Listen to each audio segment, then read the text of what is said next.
Hello everybody, my name is Aceface. Today we're going to be trying the Mega Bling Omen again in the Abyss, this time for the T4 electrical.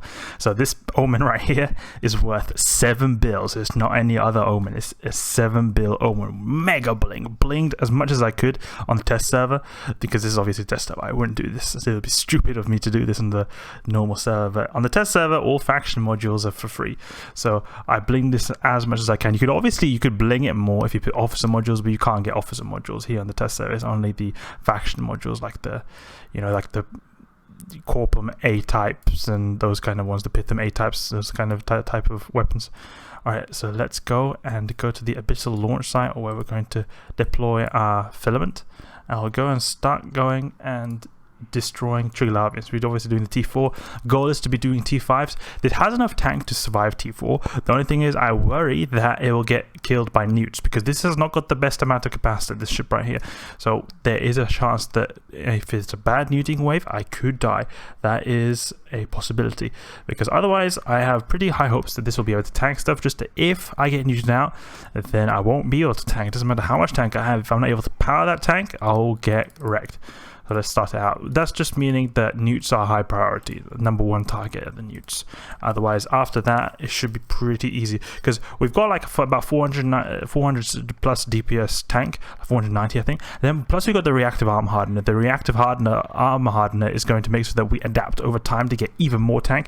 So then we'll probably be able to tank most things in the T5. The only thing is, as I said before, newts. T4 should not be an issue, but let's just see if we can get through this. Okay, so we've got a bunch of Leshaks. This is a pretty easy wave, and especially since they're no starvings, so then it'll be even easier. You want to go for the renewings first, because the renewings are going to do a lot of remote reps. It's going to make the site time a lot more. I'm going to switch over to Scorch, because I want to be able to hit them as soon as possible.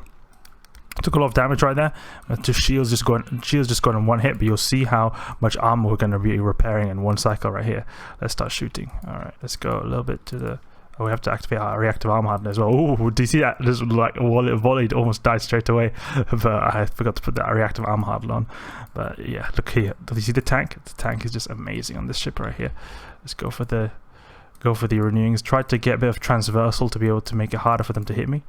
And we'll make it here. This is the thing. We've not got as good buffer as well. The Omen is obviously a T1 ship, not the best amount of buffer as well, and it's pretty scary. But you can see here, over time, we're getting a bit more buffer. It's not going as much. We've got better transversal as well, but we're getting our resistance profile to be more adapted to what the Triglavians do.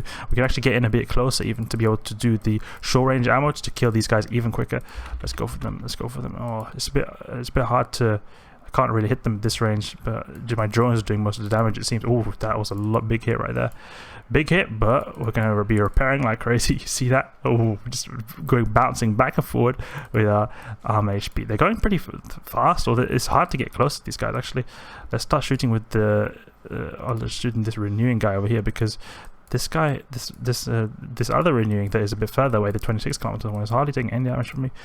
Yeah, you see that he's taking damage, because I think all the armor repairs that they've got are focusing on that one guy.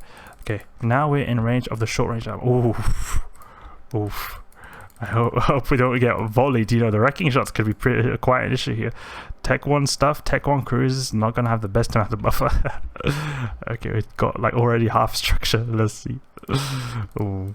Yeah, there we go. So it should be pretty easy right now. Let's go for this one over here. Alright, keep going. Just keep orbiting these guys. Can also Webify this soon. I think it's got 16 kilometer range. No, 14 kilometers. Okay. I have to shoot. Shoot, come on. I hate it. Sorry that I sometimes forget shooting. I know it must really annoy you guys watching this, that I sometimes forget shooting. It's that when you're managing so many targets, you just sometimes forget that module wasn't actually on this whole time. And we need to get closer. This is not a good range we're at right now. We need to get within like 10 kilometer range to be able to do most amount of damage to these guys. Okay, this renewing is going to soon go down. Pretty quickly, actually, because we've got the conflags going on him. Going pretty quickly. Alright, then we go for this guy renewing over here.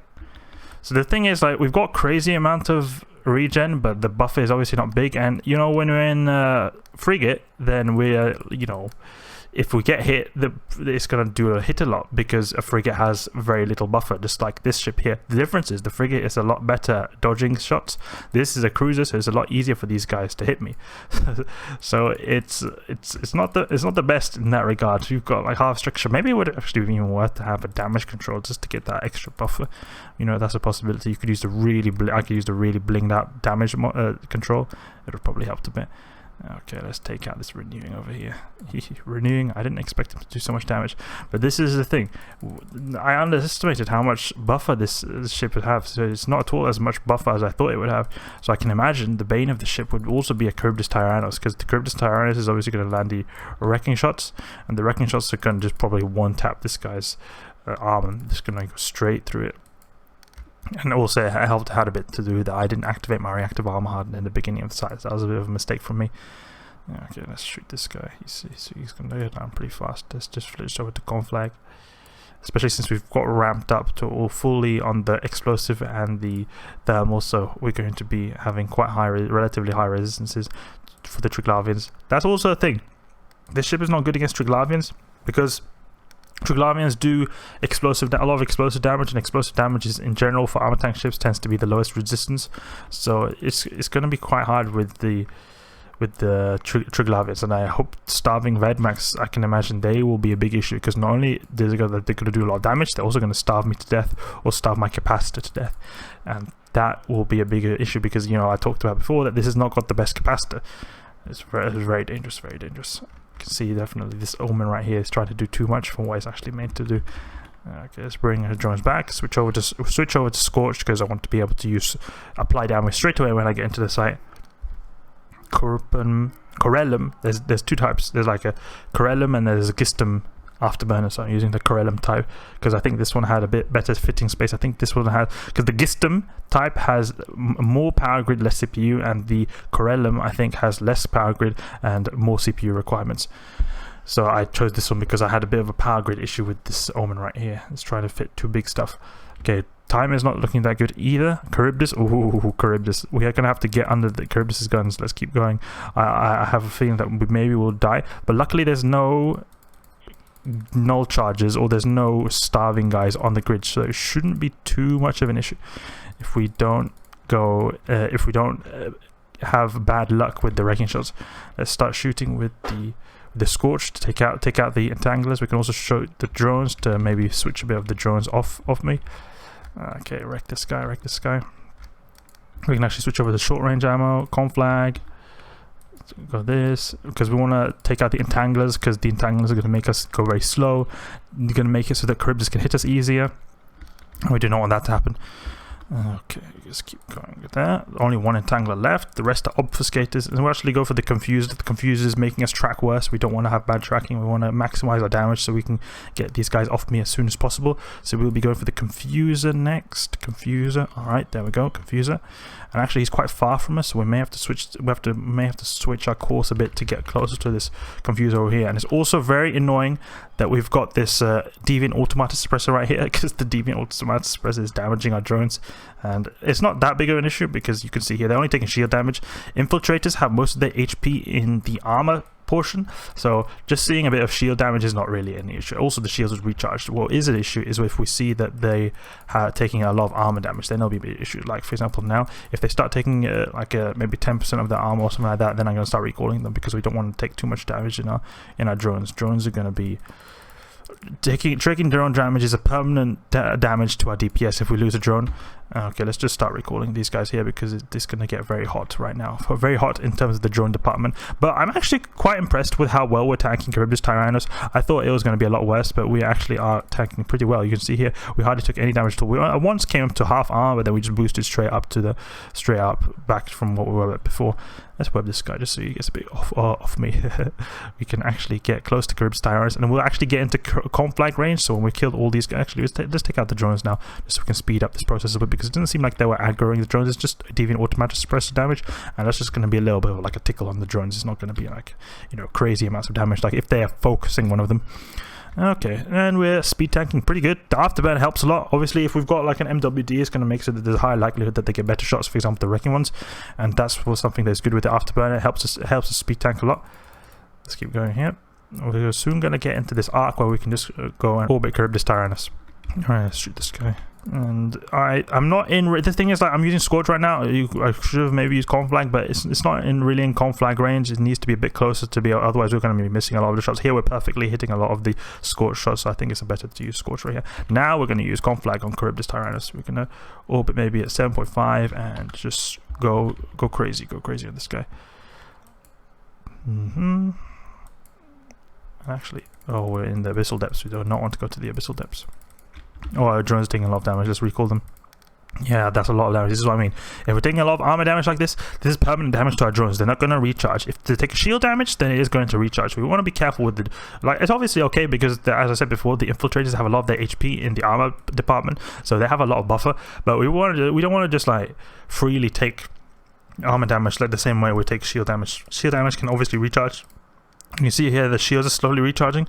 That's one of the really good benefits to shield-based drones, like the Caldari ones, the infiltrators. No, not the infiltrators, the Vespers, the Hornets, the Wasps. Those guys have most of their HP in the shields.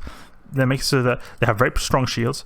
Their armor will obviously go through very quickly, but the shields are going to recharge. So even if they take a lot of shield damage, you just recall them, recharge them up, and then go back. So those are actually very good for longevity, those drones, because they can take a lot of damage and they can repair them.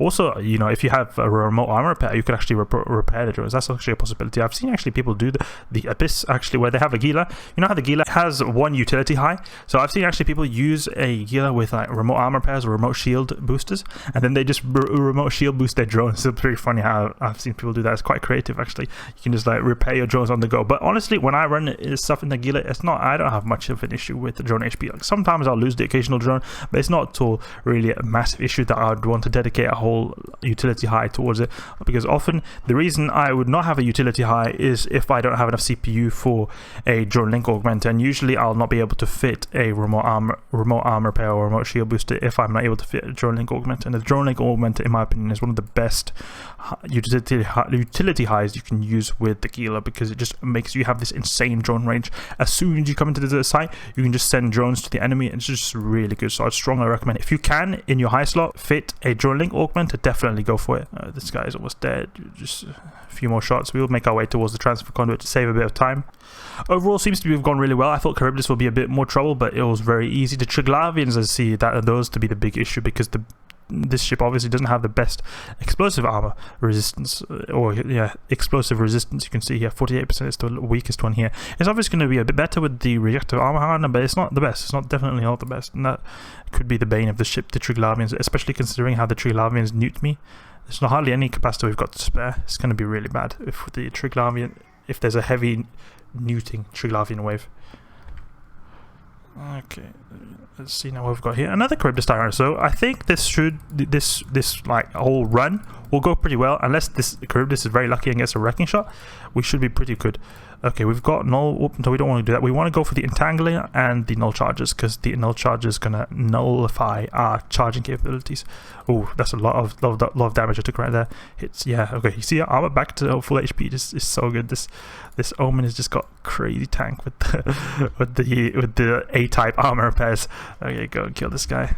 You know, I was using that Energized adaptive nano membrane, the A-type one, and that is pretty good. It gives you a bit of buffer, but still the Omen is just tech one ship. You can't really expect that much from it. It's just, obviously it's not going to have that much buffer for the insane or the big shots you can get from the wrecking shots. Actually, they're so close right now that we can actually split to Conflag. Let's go for Conflag and just nuke these guys out of the sky.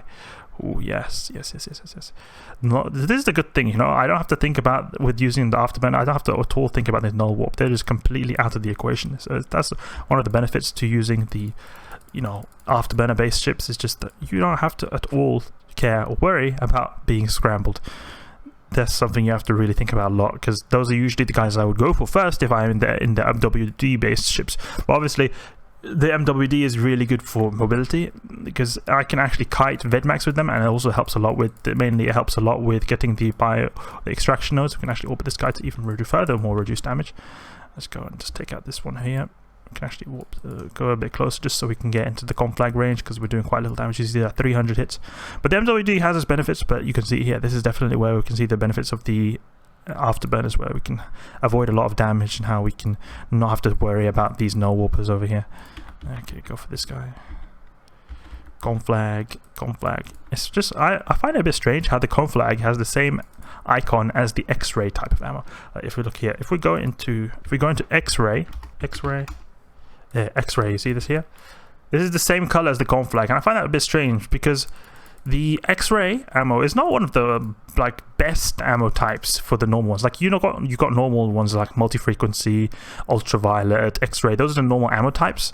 But then you got X-ray, which is kind of like an in-between one. So I don't understand why they use the same icon. I think it would be cool if they used like kind of a unique ammo for this Tech 2 ammo right here, because this is like the highest damaging kind of ammo you can get. So I think it would be cool if they had like a kind of unique image for this, or looked a bit like they just copy pasted the X-ray one. I mean, it doesn't affect anything, but it's just, I think it would be cool if it had something like, oof, that's Conflag, you know, that's Conflag. The same thing with Gleam. It's the short range ammo of the beam turrets. It also has the same icon as Multifrequency, and that makes sense because it's like very short range ammo. The Gleam is also very short range ammo, just like Multifrequency, but X-ray kind of feels a bit off with the Conflag. The thing is, those ammo types had a kind of unique image to them. I think that would look really cool. Time, not so good. Time is not at all that good. You can see here, 5 minutes to spare, and we've not even gone through the battleship. Definitely not good. But then again, oh, we've lost even a drone as well. But then again, you have to remember that the battleship waves tend to be the ones that take the longest amount of time. We were a bit lucky with that Leshak wave in the beginning, because Leshak waves take to be a bit slow. But on the other hand, that Leshak wave we had in the beginning was a kind of unlucky Leshak wave, because we had so many renewing guys. Renewing guys have bonuses to their remote reps, and if you've got bonuses to remote reps, you saw that how some of the Leshaks had full HP. That usually does not happen if you have regular Leshaks or non-renewing ones, because they usually don't at all. Like, all Triglamians can remote rep each other, but the thing is, the renewing ones have significantly bonused remote repairing capabilities. So you want to think about that, and it really added to the amount of HP we had to get through with that wave there. So all in all, we actually had quite bad waves for time. So this is kind of expected. How we can see we've got only 4 minutes to left here. I would say the Omen actually did pretty well, to be honest, considering those circumstances. So T4 done in the Omen. That's really cool right there. Okay, go back to the origin conduit, and next time we're going to be trying out the T5 filament. Okay, let's go back to safe. Hope you guys enjoyed this video. If you did, please leave a like and subscribe. I'll catch you guys later.